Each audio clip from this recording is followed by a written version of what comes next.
오늘 우리의 믿음과 삶에 관한 깊은 질문 하나를 던지며 이야기를 시작하려 합니다.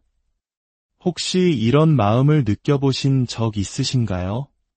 예수님을 나의 구주로 영접하고 영원한 생명을 약속받았다는 사실에 감사하면서도 막상 하루하루의 삶을 살아갈 때는 무언가 공허하고 무기력하게 느껴지는 순간들 말입니다. 기도와 말씀으로 하루를 시작하지만 세상의 거센 파도 앞에서 나의 믿음이 얼마나 작은지를 절감하며 지쳐버리는 밤들. 마치 엔진 없이 돛담배처럼 바람이 부는 대로 이리저리 흔들리기만 하는 듯한 신앙생활. 만약 당신의 마음속에 이러한 답답함이 조금이라도 자리하고 있었다면 오늘 이 이야기는 바로 당신을 위해 준비되었습니다. 이것은 단순히 한 사람의 문제가 아닙니다. 수많은 믿음의 사람들이 겪는 보편적인 영적 갈증이며 성경은 이 갈증에 대한 분명한 해답을 우리에게 제시하고 있습니다. 오늘 우리는 구원, 그 너머에 있는 하나님의 약속, 바로 능력의 비밀에 대해 함께 여정을 떠나보려 합니다. 우리는 교회에서 예수님을 믿으면 모든 것이 해결된다는 말을 자주 듣습니다.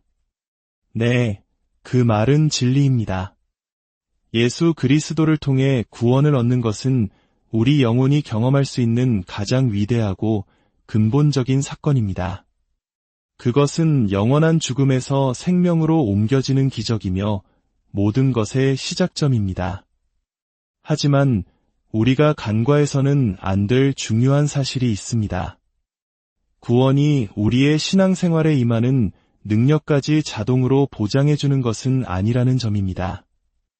마치 자동차의 키를 받았다고 해서 시동을 걸고 엑셀을 밟지 않으면 앞으로 나아갈 수 없는 것과 같습니다. 구원은 우리에게 천국으로 향하는 문을 열어주었지만 이 땅에서 천국을 살아갈 힘은 또 다른 차원의 이야기입니다. 성경을 자세히 들여다보면 예수님께서 십자가에 달리시기 전 사랑하는 제자들에게 조금은 위화하게 들리는 말씀을 하셨습니다. 요한복음 16장에서 예수님은 이렇게 말씀하십니다. 내가 떠나가는 것이 너희에게 유익이라. 내가 떠나가지 아니하면 보혜사가 너희에게로 오시지 아니할 것이요. 가면 내가 그를 너희에게로 보내리니 잠시 생각해 보십시오. 하나님의 아들이신 예수님이 바로 곁에 계시는 것보다 그분이 떠나고 다른 누군가가 오는 것이 더 낫다는 말씀입니다. 어떻게 그럴 수 있을까요? 제자들의 마음은 불안과 슬픔으로 가득 찼을 것입니다. 여기에 바로 비밀이 있습니다. 육신을 입고 이 땅에 오신 예수님은 시간과 공간의 제약을 받으셨습니다. 한 번에 한 곳에만 계실 수 있었죠. 그러나 그분이 약속하신 보혜사, 즉 성령님은 다릅니다. 성령님은 시공간을 초월하여 믿는 모든 사람의 마음속에 동시에 내주하시며 언제 어디서나 우리와 함께 하시는 하나님의 살아있는 능력 그 자체이시기 때문입니다.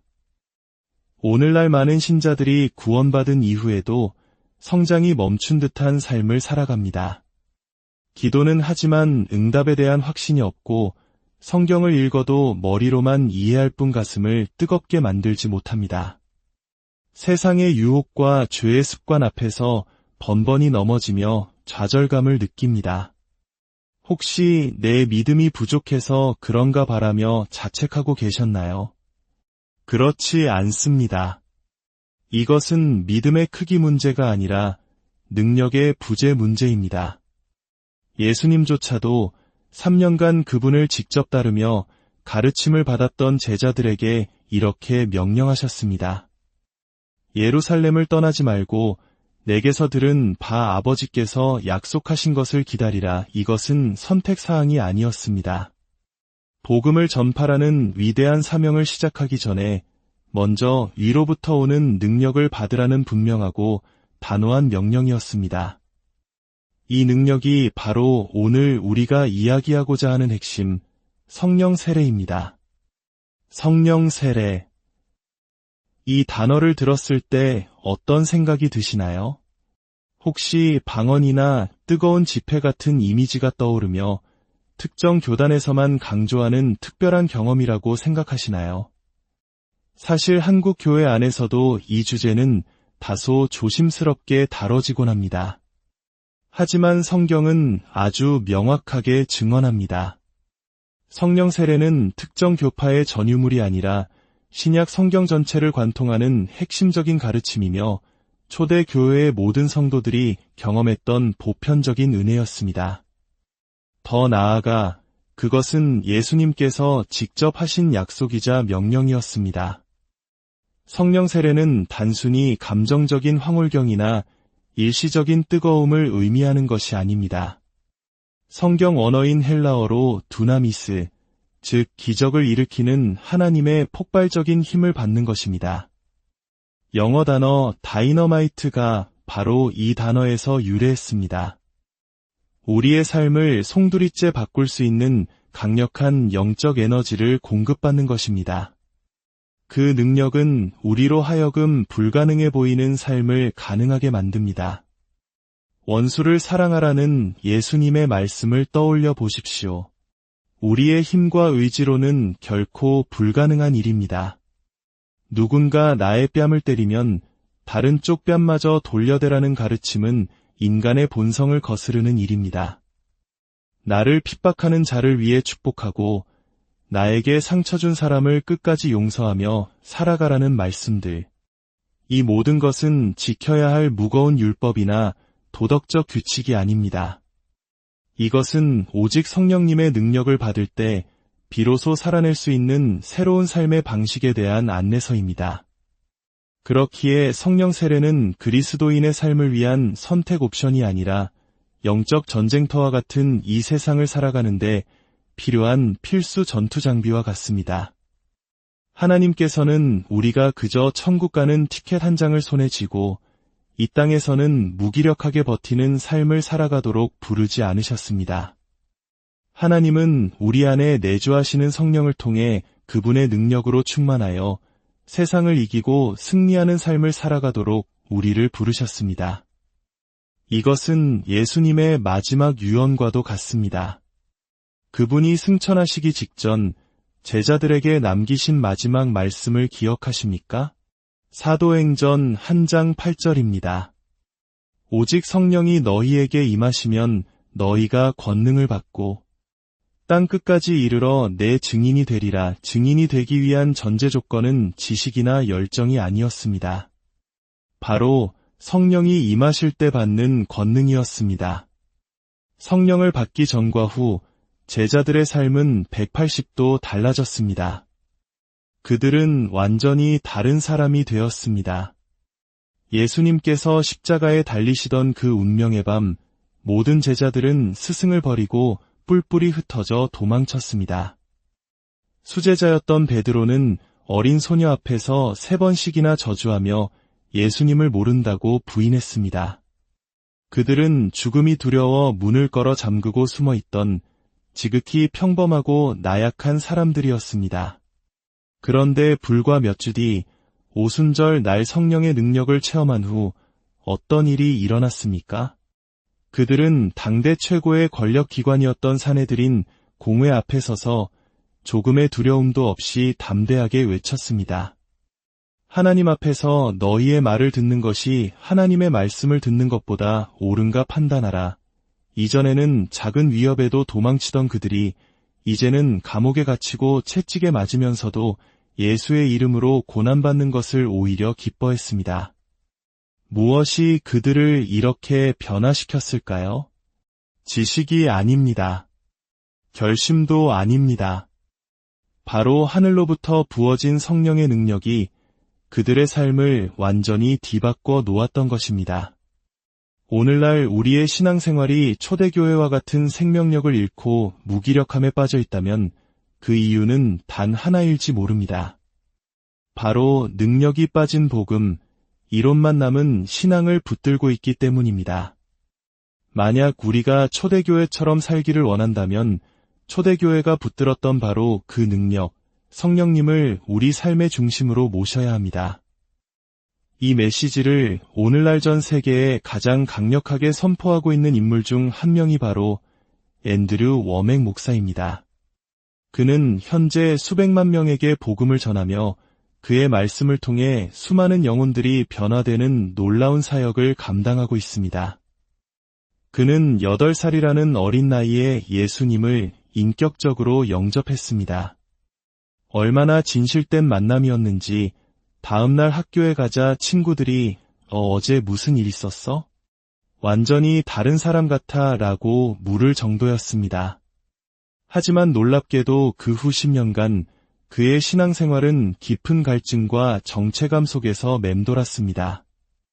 교회에서는 계속해서 다시 헌신하라는 메시지만 반복되었지만 그는 자신의 내면 깊은 곳에서 이게 전부가 아닐 텐데 무언가 더 근본적인 것이 빠져 있다는 것을 직감했습니다. 그리고 1968년 3월 23일 그는 깊은 회개와 갈망 속에서 기도하던 중 마침내 성령님을 인격적으로 그리고 압도적으로 체험하게 됩니다. 그 순간 지극히 내성적이고 사람들 앞에서 말 한마디 제대로 못하던 소심한 청년이 전 세계를 향해 담대하게 복음을 선포하는 하나님의 사람으로 변화되는 여정이 시작되었습니다. 그는 훗날 이렇게 고백했습니다. 나의 삶을 바꾼 것은 구원이 아니라 성령 세례였습니다. 물론 구원은 그의 영혼을 바꾸었고 모든 것의 기초였습니다. 하지만 그의 삶을 바꾸고 이 땅에서 하나님 나라를 능력있게 살아내게 만든 결정적인 전환점은 바로 성령님과의 인격적인 만남, 성령 세례의 경험이었던 것입니다. 사랑하는 여러분, 신앙생활의 핵심은 진짜 능력입니다. 단순한 교리나 지식, 감정이나 말이 아닌 나의 삶을 바꾸고 세상을 변화시키는 하늘의 힘입니다. 그리고 그 능력은 예수님이 약속하신 성령을 통해서만 주어집니다. 구원은 우리가 천국에 가게 하지만 성령 세례는 이 땅에서 천국을 살아가게 합니다. 지금 이 시대에 가장 필요한 것은 말만 하는 그리스도인이 아니라 삶으로 능력을 보여주는 그리스도인입니다. 이제 오늘 나눈 이 메시지를 뒷받침하는 살아있는 하나님의 말씀을 우리 마음에 새기는 시간을 갖겠습니다. 이 말씀들이 여러분의 영혼에 깊이 뿌리내리기를 축복합니다. 첫째, 우리에게 왜 성령의 능력이 반드시 필요한지에 대한 약속의 말씀입니다. 사도행전 1장 8절입니다. 오직 성령이 너희에게 임하시면 너희가 권능을 받고 예루살렘과 온 유대와 사마리아와 땅끝까지 이르러 내 증인이 되리라 하시니라. 이 말씀을 붙들고 우리의 마음을 선포합시다. 나는 구원받은 하나님의 자녀로서 성령의 충만함을 간절히 사모합니다. 내 삶에는 세상이 줄 수 없는 하나님의 권능이 필요하며 성령님께서 바로 지금 나에게 그 권능을 부어주심을 믿습니다. 나는 현재의 무기력함에 머물지 않고 성령 안에서 더 깊고 능력 있는 자리로 나아갑니다. 둘째, 능력 있는 신앙생활은 오직 성령으로만 가능하다는 진리의 말씀입니다. 로마서 8장 11절입니다. 예수를 죽은 자 가운데서 살리신 이의 영이 너희 안에 거하시면 그리스도 예수를 죽은 자 가운데서 살리신 이가 너희 안에 거하시는 그의 영으로 말미암아 너희 죽을 몸도 살리시리라. 또한 고린도전서 4장 20절은 말합니다. 하나님의 나라는 말에 있지 아니하고 오직 능력에 있음이라. 이 말씀을 붙들고 우리의 삶을 선포합시다. 나는 이제 나의 힘이 아닌 내 안에 계신 성령으로 살아갑니다. 말뿐인 신앙을 넘어 능력 있는 삶을 살아갑니다. 성령께서 나의 걸음을 이끄시며 오늘도 그분의 부활의 능력이 내 삶의 모든 영역에서 역사하심을 믿습니다. 셋째, 두려움을 이기는 담대함과 증인의 삶은 성령께서 주신다는 약속의 말씀입니다. 디모데후서 1장 7절입니다. 하나님이 우리에게 주신 것은 두려워하는 마음이 아니요 오직 능력과 사랑과 절제하는 마음이니. 또한 사도행전 4장 31절은 증언합니다. 빌기를 다함에 모인 곳이 진동하더니 무리가 다 성령이 충만하여 담대히 하나님의 말씀을 전하니라. 이 말씀을 붙들고 우리의 사명을 선포합시다. 성령님이 내 안에 계시기에 나는 담대합니다. 세상이 주는 모든 두려움은 떠나가고 나는 진리의 말씀을 확신 가운데 선포합니다. 나는 오늘 하루도 내 삶의 자리에서 빛과 소금으로 살아계신 예수님의 향기와 편지로서 능력 있는 증인으로 살아갑니다. 여러분, 구원의 감격을 체험하셨습니까? 그렇다면 이제 다음 단계로 나아갈 시간입니다. 당신의 삶을 능력으로 채우실 성령님과의 깊은 만남을 사모하십시오. 만약 아직 그 경험이 없다면 오늘 이 시간이 바로 하나님께서 당신에게 보내시는 거룩한 초대장입니다. 기억하십시오. 성령 세례는 특별한 소수만을 위한 선택사항이 아닙니다. 모든 믿는 자를 위한 하나님의 약속이며 능력 있는 그리스도인의 삶을 위한 필수적인 은혜입니다. 오늘 이 말씀이 여러분의 마음에 작은 울림이라도 주었다면 그것은 성령님께서 지금 당신의 마음의 문을 두드리고 계시다는 증거일 수 있습니다. 주저하지 말고 그분께 나아가십시오. 여러분의 신앙이 그리고 여러분의 삶이 달라질 것입니다. 오늘 이 말씀이 당신에게 도전과 은혜가 되었다면 이 귀한 생명의 메시지를 주변에 또 다른 영적 갈증을 느끼는 이들에게 나누어 주십시오. 하나님의 은혜를 나누는 여러분의 그 손길 위에 하늘의 풍성한 축복이 함께하기를 기도합니다. 그리고 우리의 마음을 담아 이렇게 함께 고백하면 좋겠습니다. 하나님, 구원받은 자녀로서 이제는 능력 있게 살고 싶습니다. 성령님, 지금 제게 임하여 주옵소서. 두나미스의 능력으로 충만케 하사 세상을 이기는 증인의 삶을 살게 하옵소서. 이 고백에 아멘으로 화답하셨다면 바로 지금이 은혜 받을 만한 때요, 구원의 날입니다. 성령님께서는 이제야 왔느냐고 책망하지 않으시고 두 팔 벌려 당신을 가장 따뜻하게 맞아주실 것입니다. 여러분의 모든 걸음 위에 하나님의 능력과 평강이 함께 오늘 우리의 믿음과 삶에 관한 깊은 질문 하나를 던지며 이야기를 시작하려 합니다. 혹시 이런 마음을 느껴보신 적 있으신가요? 예수님을 나의 구주로 영접하고 영원한 생명을 약속받았다는 사실에 감사하면서도 막상 하루하루의 삶을 살아갈 때는 무언가 공허하고 무기력하게 느껴지는 순간들 말입니다. 기도와 말씀으로 하루를 시작하지만 세상의 거센 파도 앞에서 나의 믿음이 얼마나 작은지를 절감하며 지쳐버리는 밤들.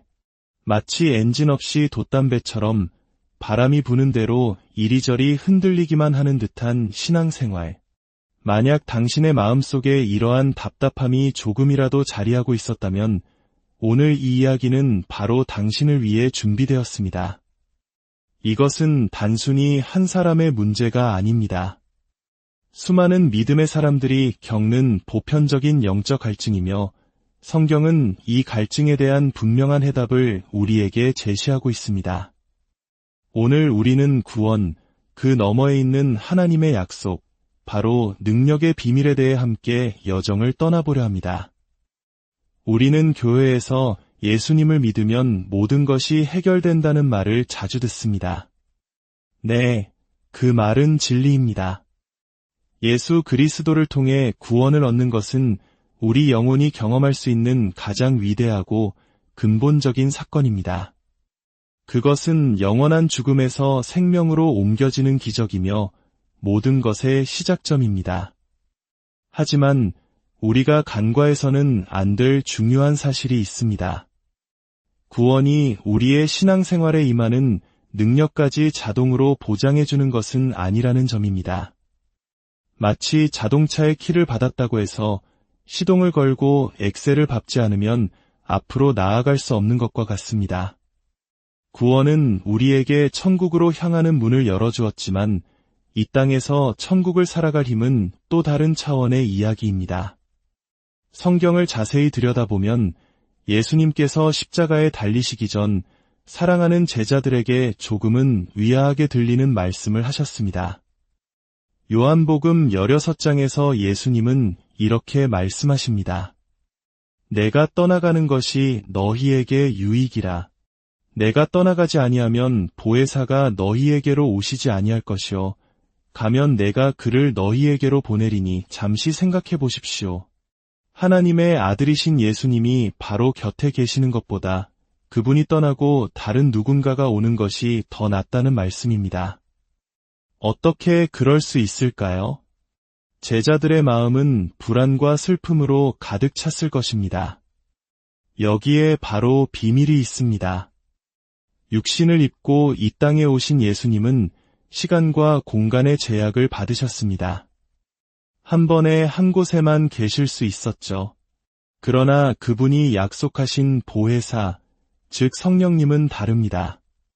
성령님은 시공간을 초월하여 믿는 모든 사람의 마음속에 동시에 내주하시며 언제 어디서나 우리와 함께 하시는 하나님의 살아있는 능력 그 자체이시기 때문입니다.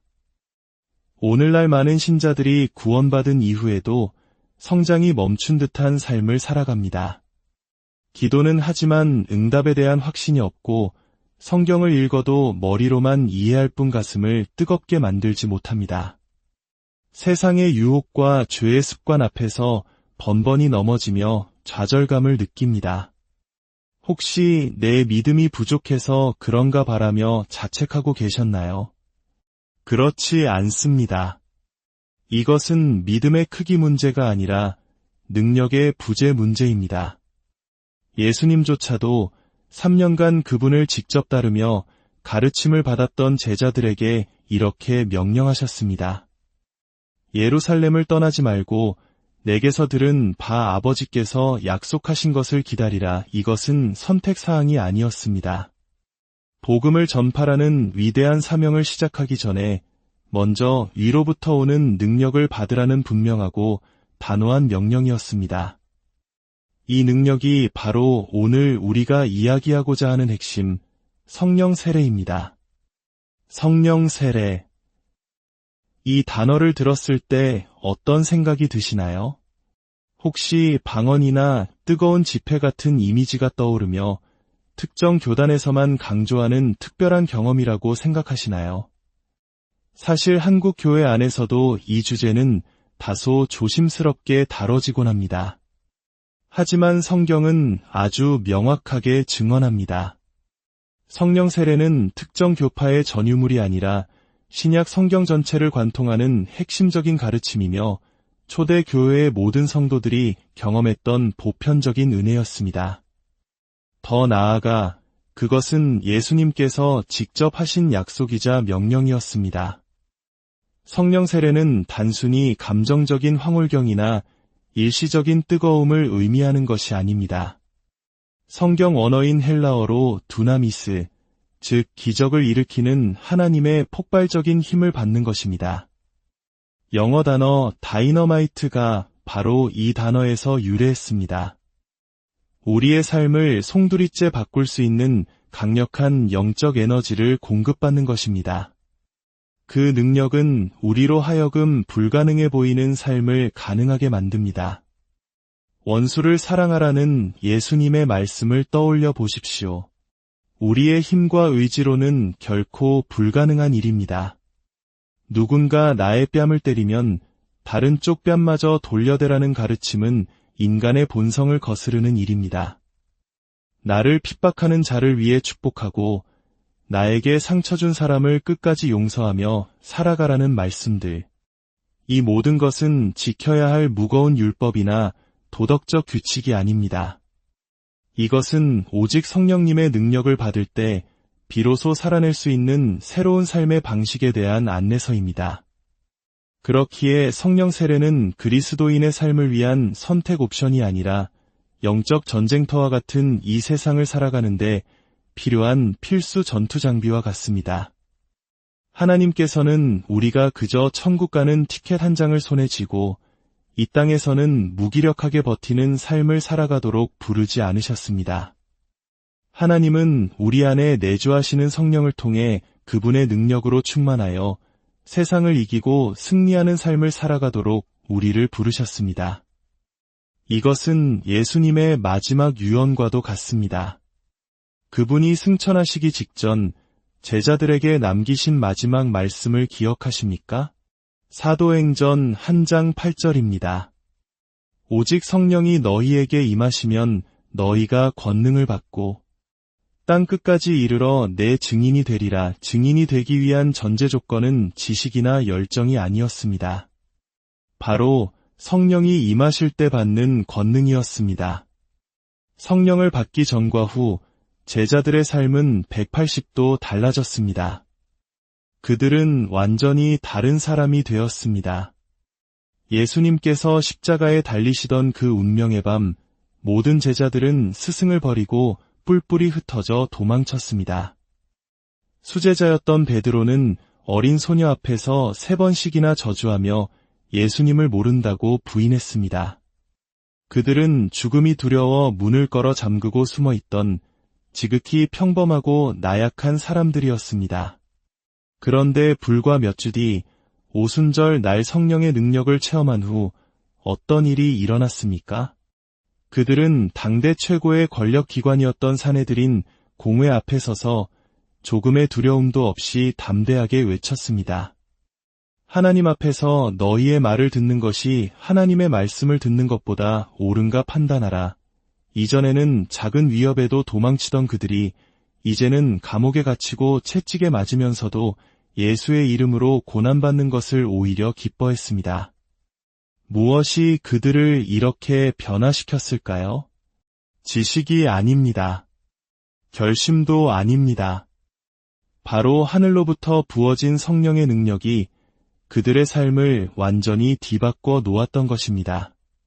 오늘날 우리의 신앙생활이 초대교회와 같은 생명력을 잃고 무기력함에 빠져 있다면 그 이유는 단 하나일지 모릅니다. 바로 능력이 빠진 복음, 이론만 남은 신앙을 붙들고 있기 때문입니다. 만약 우리가 초대교회처럼 살기를 원한다면 초대교회가 붙들었던 바로 그 능력, 성령님을 우리 삶의 중심으로 모셔야 합니다. 이 메시지를 오늘날 전 세계에 가장 강력하게 선포하고 있는 인물 중 한 명이 바로 앤드류 워맥 목사입니다. 그는 현재 수백만 명에게 복음을 전하며 그의 말씀을 통해 수많은 영혼들이 변화되는 놀라운 사역을 감당하고 있습니다. 그는 8살이라는 어린 나이에 예수님을 인격적으로 영접했습니다. 얼마나 진실된 만남이었는지 다음날 학교에 가자 친구들이 어제 무슨 일 있었어? 완전히 다른 사람 같아 라고 물을 정도였습니다. 하지만 놀랍게도 그 후 10년간 그의 신앙생활은 깊은 갈증과 정체감 속에서 맴돌았습니다. 교회에서는 계속해서 다시 헌신하라는 메시지만 반복되었지만 그는 자신의 내면 깊은 곳에서 이게 전부가 아닐 텐데 무언가 더 근본적인 것이 빠져 있다는 것을 직감했습니다. 그리고 1968년 3월 23일 그는 깊은 회개와 갈망 속에서 기도하던 중 마침내 성령님을 인격적으로 그리고 압도적으로 체험하게 됩니다. 그 순간 지극히 내성적이고 사람들 앞에서 말 한마디 제대로 못하던 소심한 청년이 전 세계를 향해 담대하게 복음을 선포하는 하나님의 사람으로 변화되는 여정이 시작되었습니다. 그는 훗날 이렇게 고백했습니다. 나의 삶을 바꾼 것은 구원이 아니라 성령 세례였습니다. 물론 구원은 그의 영혼을 바꾸었고 모든 것의 기초였습니다. 하지만 그의 삶을 바꾸고 이 땅에서 하나님 나라를 능력있게 살아내게 만든 결정적인 전환점은 바로 성령님과의 인격적인 만남, 성령 세례의 경험이었던 것입니다. 사랑하는 여러분, 신앙생활의 핵심은 진짜 능력입니다. 단순한 교리나 지식, 감정이나 말이 아닌 나의 삶을 바꾸고 세상을 변화시키는 하늘의 힘입니다. 그리고 그 능력은 예수님이 약속하신 성령을 통해서만 주어집니다. 구원은 우리가 천국에 가게 하지만 성령 세례는 이 땅에서 천국을 살아가게 합니다. 지금 이 시대에 가장 필요한 것은 말만 하는 그리스도인이 아니라 삶으로 능력을 보여주는 그리스도인입니다. 이제 오늘 나눈 이 메시지를 뒷받침하는 살아있는 하나님의 말씀을 우리 마음에 새기는 시간을 갖겠습니다. 이 말씀들이 여러분의 영혼에 깊이 뿌리내리기를 축복합니다. 첫째, 우리에게 왜 성령의 능력이 반드시 필요한지에 대한 약속의 말씀입니다. 사도행전 1장 8절입니다. 오직 성령이 너희에게 임하시면 너희가 권능을 받고 예루살렘과 온 유대와 사마리아와 땅끝까지 이르러 내 증인이 되리라 하시니라. 이 말씀을 붙들고 우리의 마음을 선포합시다. 나는 구원받은 하나님의 자녀로서 성령의 충만함을 간절히 사모합니다. 내 삶에는 세상이 줄 수 없는 하나님의 권능이 필요하며 성령님께서 바로 지금 나에게 그 권능을 부어주심을 믿습니다. 나는 현재의 무기력함에 머물지 않고 성령 안에서 더 깊고 능력 있는 자리로 나아갑니다. 둘째, 능력 있는 신앙생활은 오직 성령으로만 가능하다는 진리의 말씀입니다. 로마서 8장 11절입니다. 예수를 죽은 자 가운데서 살리신 이의 영이 너희 안에 거하시면 그리스도 예수를 죽은 자 가운데서 살리신 이가 너희 안에 거하시는 그의 영으로 말미암아 너희 죽을 몸도 살리시리라. 또한 고린도전서 4장 20절은 말합니다. 하나님의 나라는 말에 있지 아니하고 오직 능력에 있음이라. 이 말씀을 붙들고 우리의 삶을 선포합시다. 나는 이제 나의 힘이 아닌 내 안에 계신 성령으로 살아갑니다. 말뿐인 신앙을 넘어 능력 있는 삶을 살아갑니다. 성령께서 나의 걸음을 이끄시며 오늘도 그분의 부활의 능력이 내 삶의 모든 영역에서 역사하심을 믿습니다. 셋째, 두려움을 이기는 담대함과 증인의 삶은 성령께서 주신다는 약속의 말씀입니다. 디모데후서 1장 7절입니다. 하나님이 우리에게 주신 것은 두려워하는 마음이 아니요 오직 능력과 사랑과 절제하는 마음이니. 또한 사도행전 4장 31절은 증언합니다. 빌기를 다함에 모인 곳이 진동하더니 무리가 다 성령이 충만하여 담대히 하나님의 말씀을 전하니라. 이 말씀을 붙들고 우리의 사명을 선포합시다. 성령님이 내 안에 계시기에 나는 담대합니다. 세상이 주는 모든 두려움은 떠나가고 나는 진리의 말씀을 확신 가운데 선포합니다. 나는 오늘 하루도 내 삶의 자리에서 빛과 소금으로 살아계신 예수님의 향기와 편지로서 능력 있는 증인으로 살아갑니다. 여러분, 구원의 감격을 체험하셨습니까? 그렇다면 이제 다음 단계로 나아갈 시간입니다. 당신의 삶을 능력으로 채우실 성령님과의 깊은 만남을 사모하십시오. 만약 아직 그 경험이 없다면 오늘 이 시간이 바로 하나님께서 당신에게 보내시는 거룩한 초대장입니다. 기억하십시오. 성령 세례는 특별한 소수만을 위한 선택사항이 아닙니다. 모든 믿는 자를 위한 하나님의 약속이며 능력 있는 그리스도인의 삶을 위한 필수적인 은혜입니다. 오늘 이 말씀이 여러분의 마음에 작은 울림이라도 주었다면 그것은 성령님께서 지금 당신의 마음의 문을 두드리고 계시다는 증거일 수 있습니다. 주저하지 말고 그분께 나아가십시오. 여러분의 신앙이 그리고 여러분의 삶이 달라질 것입니다. 오늘 이 말씀이 당신에게 도전과 은혜가 되었다면 이 귀한 생명의 메시지를 주변에 또 다른 영적 갈증을 느끼는 이들에게 나누어 주십시오. 하나님의 은혜를 나누는 여러분의 그 손길 위에 하늘의 풍성한 축복이 함께하기를 기도합니다. 그리고 우리의 마음을 담아 이렇게 함께 고백하면 좋겠습니다. 하나님, 구원받은 자녀로서 이제는 능력 있게 살고 싶습니다. 성령님, 지금 제게 임하여 주옵소서. 두나미스의 능력으로 충만케 하사 세상을 이기는 증인의 삶을 살게 하옵소서. 이 고백에 아멘으로 화답하셨다면 바로 지금이 은혜 받을 만한 때요, 구원의 날입니다. 성령님께서는 이제야 왔느냐고 책망하지 않으시고 두 팔 벌려 당신을 가장 따뜻하게 맞아주실 것입니다. 여러분의 모든 걸음 위에 하나님의 능력과 평강이 함께 오늘 우리의 믿음과 삶에 관한 깊은 질문 하나를 던지며 이야기를 시작하려 합니다. 혹시 이런 마음을 느껴보신 적 있으신가요? 예수님을 나의 구주로 영접하고 영원한 생명을 약속받았다는 사실에 감사하면서도 막상 하루하루의 삶을 살아갈 때는 무언가 공허하고 무기력하게 느껴지는 순간들 말입니다. 기도와 말씀으로 하루를 시작하지만 세상의 거센 파도 앞에서 나의 믿음이 얼마나 작은지를 절감하며 지쳐버리는 밤들.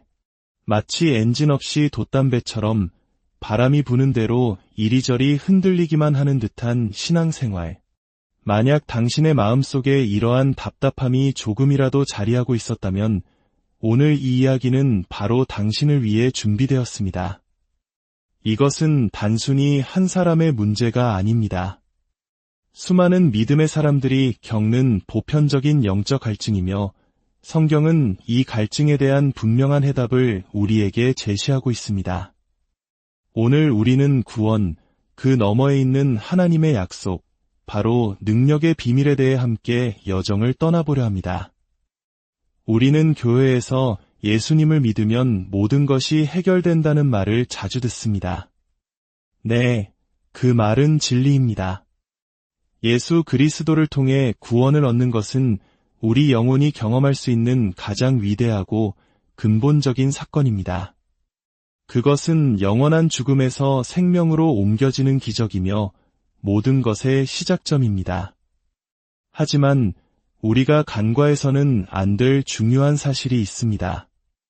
구원이 우리의 신앙생활에 임하는 능력까지 자동으로 보장해주는 것은 아니라는 점입니다. 마치 자동차의 키를 받았다고 해서 시동을 걸고 엑셀을 밟지 않으면 앞으로 나아갈 수 없는 것과 같습니다. 구원은 우리에게 천국으로 향하는 문을 열어주었지만 이 땅에서 천국을 살아갈 힘은 또 다른 차원의 이야기입니다.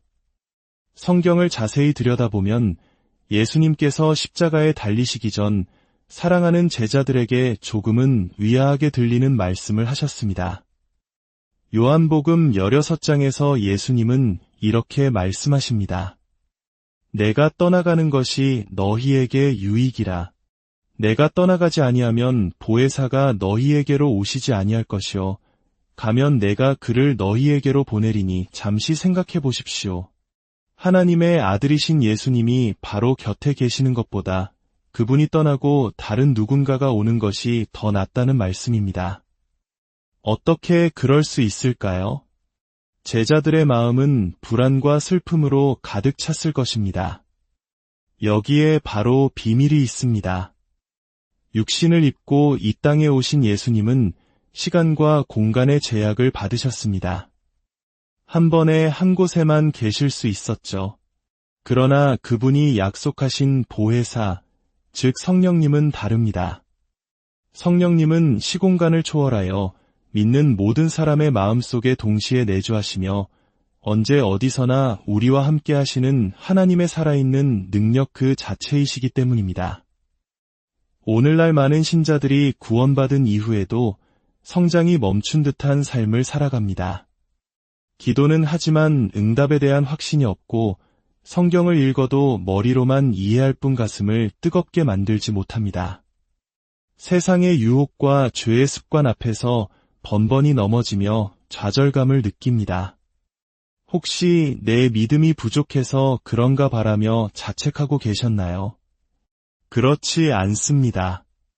이것은 믿음의 크기 문제가 아니라 능력의 부재 문제입니다. 예수님조차도 3년간 그분을 직접 따르며 가르침을 받았던 제자들에게 이렇게 명령하셨습니다. 예루살렘을 떠나지 말고 내게서 들은 바 아버지께서 약속하신 것을 기다리라. 이것은 선택사항이 아니었습니다. 복음을 전파라는 위대한 사명을 시작하기 전에 먼저 위로부터 오는 능력을 받으라는 분명하고 단호한 명령이었습니다.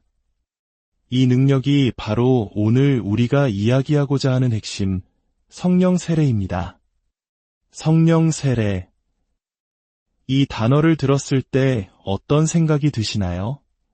혹시 방언이나 뜨거운 지폐 같은 이미지가 떠오르며 특정 교단에서만 강조하는 특별한 경험이라고 생각하시나요? 사실 한국 교회 안에서도 이 주제는 다소 조심스럽게 다뤄지곤 합니다. 하지만 성경은 아주 명확하게 증언합니다. 성령 세례는 특정 교파의 전유물이 아니라 신약 성경 전체를 관통하는 핵심적인 가르침이며 초대 교회의 모든 성도들이 경험했던 보편적인 은혜였습니다. 더 나아가 그것은 예수님께서 직접 하신 약속이자 명령이었습니다. 성령 세례는 단순히 감정적인 황홀경이나 일시적인 뜨거움을 의미하는 것이 아닙니다. 성경 언어인 헬라어로 두나미스, 즉 기적을 일으키는 하나님의 폭발적인 힘을 받는 것입니다. 영어 단어 다이너마이트가 바로 이 단어에서 유래했습니다. 우리의 삶을 송두리째 바꿀 수 있는 강력한 영적 에너지를 공급받는 것입니다. 그 능력은 우리로 하여금 불가능해 보이는 삶을 가능하게 만듭니다. 원수를 사랑하라는 예수님의 말씀을 떠올려 보십시오. 우리의 힘과 의지로는 결코 불가능한 일입니다. 누군가 나의 뺨을 때리면 다른 쪽 뺨마저 돌려대라는 가르침은 인간의 본성을 거스르는 일입니다. 나를 핍박하는 자를 위해 축복하고 나에게 상처 준 사람을 끝까지 용서하며 살아가라는 말씀들. 이 모든 것은 지켜야 할 무거운 율법이나 도덕적 규칙이 아닙니다. 이것은 오직 성령님의 능력을 받을 때 비로소 살아낼 수 있는 새로운 삶의 방식에 대한 안내서입니다. 그렇기에 성령 세례는 그리스도인의 삶을 위한 선택 옵션이 아니라 영적 전쟁터와 같은 이 세상을 살아가는데 필요한 필수 전투 장비와 같습니다. 하나님께서는 우리가 그저 천국 가는 티켓 한 장을 손에 쥐고 이 땅에서는 무기력하게 버티는 삶을 살아가도록 부르지 않으셨습니다. 하나님은 우리 안에 내주하시는 성령을 통해 그분의 능력으로 충만하여 세상을 이기고 승리하는 삶을 살아가도록 우리를 부르셨습니다. 이것은 예수님의 마지막 유언과도 같습니다.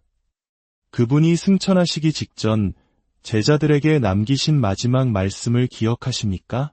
사도행전 1장 8절입니다. 오직 성령이 너희에게 임하시면 너희가 권능을 받고 땅 끝까지 이르러 내 증인이 되리라. 증인이 되기 위한 전제 조건은 지식이나 열정이 아니었습니다. 바로 성령이 임하실 때 받는 권능이었습니다. 성령을 받기 전과 후 제자들의 삶은 180도 달라졌습니다. 그들은 완전히 다른 사람이 되었습니다. 예수님께서 십자가에 달리시던 그 운명의 밤, 모든 제자들은 스승을 버리고 뿔뿔이 흩어져 도망쳤습니다. 수제자였던 베드로는 어린 소녀 앞에서 3번씩이나 저주하며 예수님을 모른다고 부인했습니다. 그들은 죽음이 두려워 문을 걸어 잠그고 숨어있던 지극히 평범하고 나약한 사람들이었습니다. 그런데 불과 몇 주 뒤 오순절 날 성령의 능력을 체험한 후 어떤 일이 일어났습니까?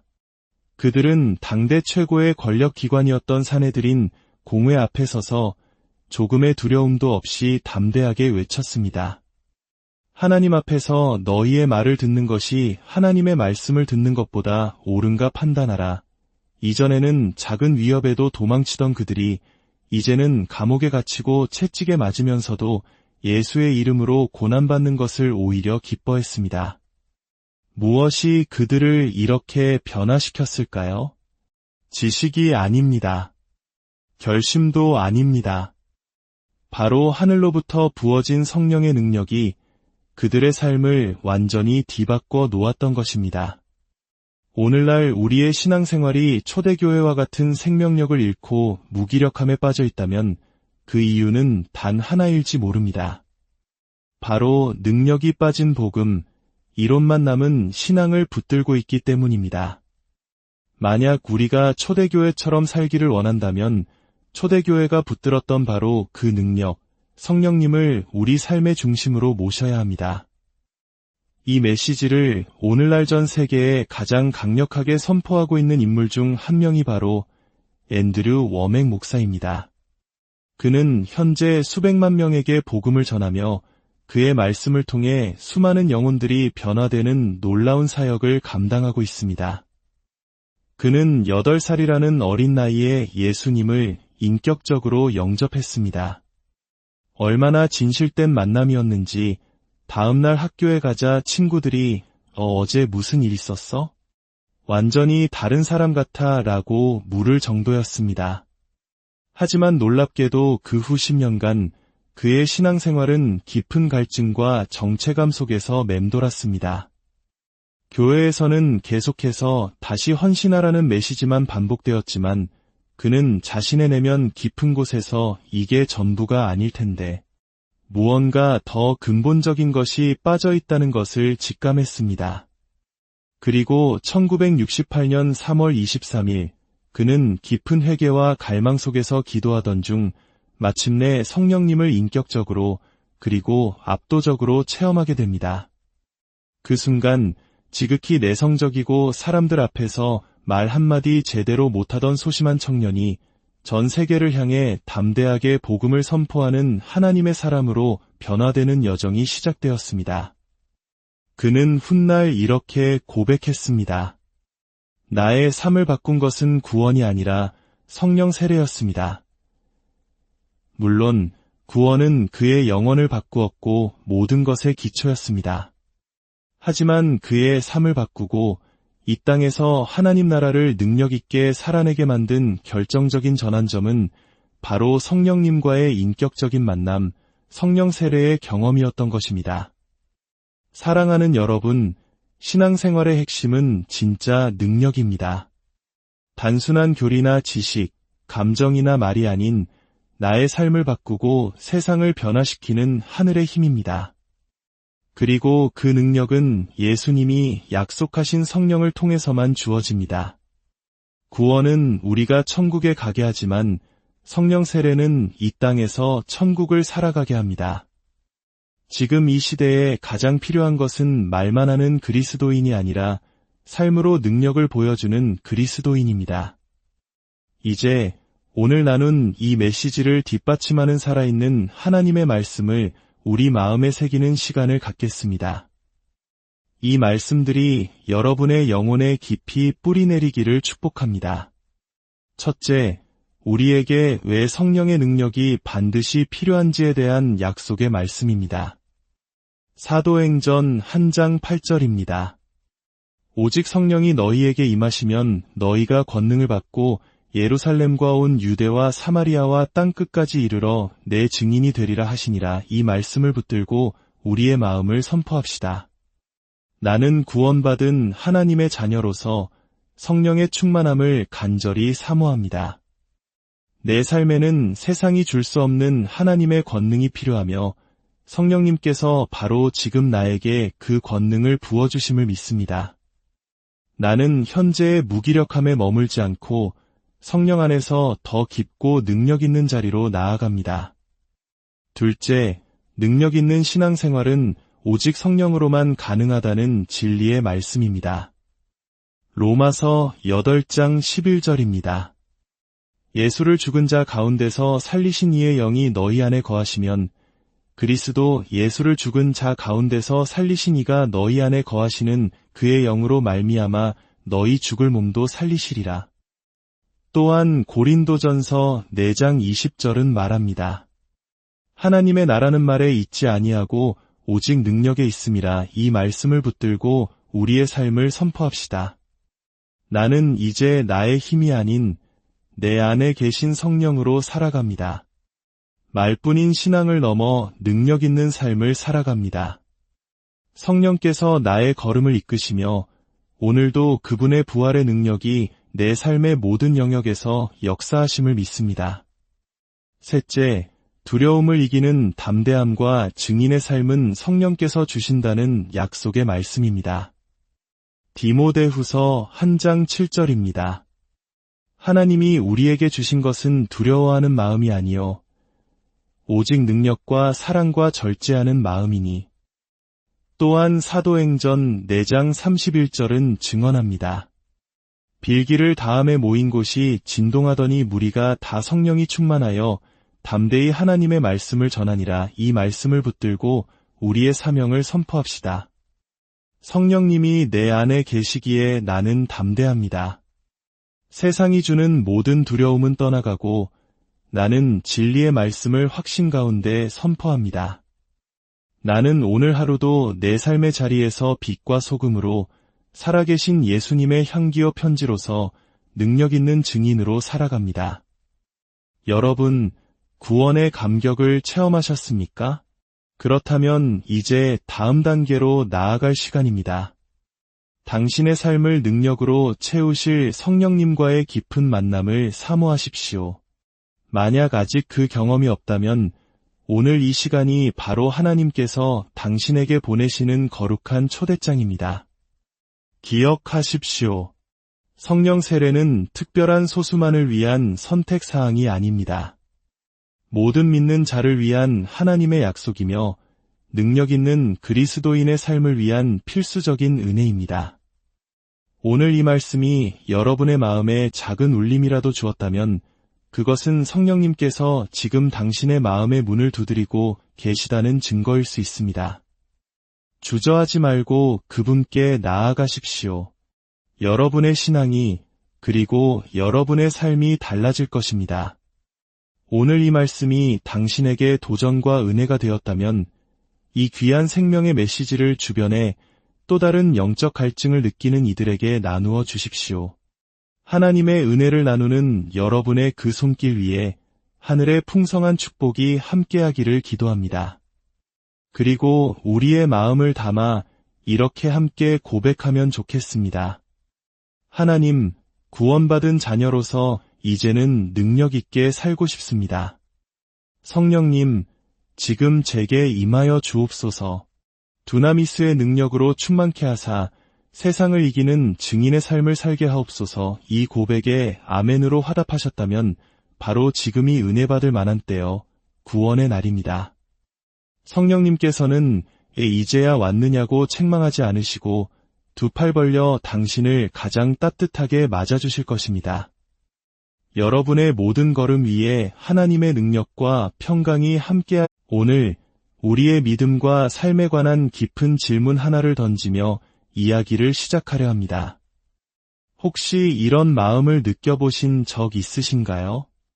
예수님을 나의 구주로 영접하고 영원한 생명을 약속받았다는 사실에 감사하면서도 막상 하루하루의 삶을 살아갈 때는 무언가 공허하고 무기력하게 느껴지는 순간들 말입니다.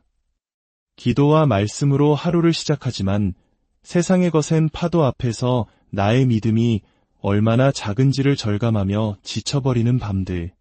마치 엔진 없이 돛담배처럼 바람이 부는 대로 이리저리 흔들리기만 하는 듯한 신앙생활. 만약 당신의 마음속에 이러한 답답함이 조금이라도 자리하고 있었다면 오늘 이 이야기는 바로 당신을 위해 준비되었습니다. 이것은 단순히 한 사람의 문제가 아닙니다. 수많은 믿음의 사람들이 겪는 보편적인 영적 갈증이며 성경은 이 갈증에 대한 분명한 해답을 우리에게 제시하고 있습니다. 오늘 우리는 구원, 그 너머에 있는 하나님의 약속, 바로 능력의 비밀에 대해 함께 여정을 떠나보려 합니다. 우리는 교회에서 예수님을 믿으면 모든 것이 해결된다는 말을 자주 듣습니다. 네, 그 말은 진리입니다. 예수 그리스도를 통해 구원을 얻는 것은 우리 영혼이 경험할 수 있는 가장 위대하고 근본적인 사건입니다. 그것은 영원한 죽음에서 생명으로 옮겨지는 기적이며 모든 것의 시작점입니다. 하지만 우리가 간과해서는 안 될 중요한 사실이 있습니다. 구원이 우리의 신앙생활에 임하는 능력까지 자동으로 보장해주는 것은 아니라는 점입니다. 마치 자동차의 키를 받았다고 해서 시동을 걸고 엑셀을 밟지 않으면 앞으로 나아갈 수 없는 것과 같습니다. 구원은 우리에게 천국으로 향하는 문을 열어주었지만 이 땅에서 천국을 살아갈 힘은 또 다른 차원의 이야기입니다. 성경을 자세히 들여다보면 예수님께서 십자가에 달리시기 전 사랑하는 제자들에게 조금은 위화하게 들리는 말씀을 하셨습니다. 요한복음 16장에서 예수님은 이렇게 말씀하십니다. 내가 떠나가는 것이 너희에게 유익이라. 내가 떠나가지 아니하면 보혜사가 너희에게로 오시지 아니할 것이요. 가면 내가 그를 너희에게로 보내리니 잠시 생각해 보십시오. 하나님의 아들이신 예수님이 바로 곁에 계시는 것보다 그분이 떠나고 다른 누군가가 오는 것이 더 낫다는 말씀입니다. 어떻게 그럴 수 있을까요? 제자들의 마음은 불안과 슬픔으로 가득 찼을 것입니다. 여기에 바로 비밀이 있습니다. 육신을 입고 이 땅에 오신 예수님은 시간과 공간의 제약을 받으셨습니다. 한 번에 한 곳에만 계실 수 있었죠. 그러나 그분이 약속하신 보혜사, 즉 성령님은 다릅니다. 성령님은 시공간을 초월하여 믿는 모든 사람의 마음속에 동시에 내주하시며 언제 어디서나 우리와 함께 하시는 하나님의 살아있는 능력 그 자체이시기 때문입니다. 오늘날 많은 신자들이 구원받은 이후에도 성장이 멈춘 듯한 삶을 살아갑니다. 기도는 하지만 응답에 대한 확신이 없고 성경을 읽어도 머리로만 이해할 뿐 가슴을 뜨겁게 만들지 못합니다. 세상의 유혹과 죄의 습관 앞에서 번번이 넘어지며 좌절감을 느낍니다. 혹시 내 믿음이 부족해서 그런가 바라며 자책하고 계셨나요? 그렇지 않습니다. 이것은 믿음의 크기 문제가 아니라 능력의 부재 문제입니다. 예수님조차도 3년간 그분을 직접 따르며 가르침을 받았던 제자들에게 이렇게 명령하셨습니다. 예루살렘을 떠나지 말고 내게서 들은 바 아버지께서 약속하신 것을 기다리라. 이것은 선택사항이 아니었습니다. 복음을 전파라는 위대한 사명을 시작하기 전에 먼저 위로부터 오는 능력을 받으라는 분명하고 단호한 명령이었습니다. 이 능력이 바로 오늘 우리가 이야기하고자 하는 핵심, 성령 세례입니다. 성령 세례. 이 단어를 들었을 때 어떤 생각이 드시나요? 혹시 방언이나 뜨거운 지폐 같은 이미지가 떠오르며 특정 교단에서만 강조하는 특별한 경험이라고 생각하시나요? 사실 한국 교회 안에서도 이 주제는 다소 조심스럽게 다뤄지곤 합니다. 하지만 성경은 아주 명확하게 증언합니다. 성령 세례는 특정 교파의 전유물이 아니라 신약 성경 전체를 관통하는 핵심적인 가르침이며 초대 교회의 모든 성도들이 경험했던 보편적인 은혜였습니다. 더 나아가 그것은 예수님께서 직접 하신 약속이자 명령이었습니다.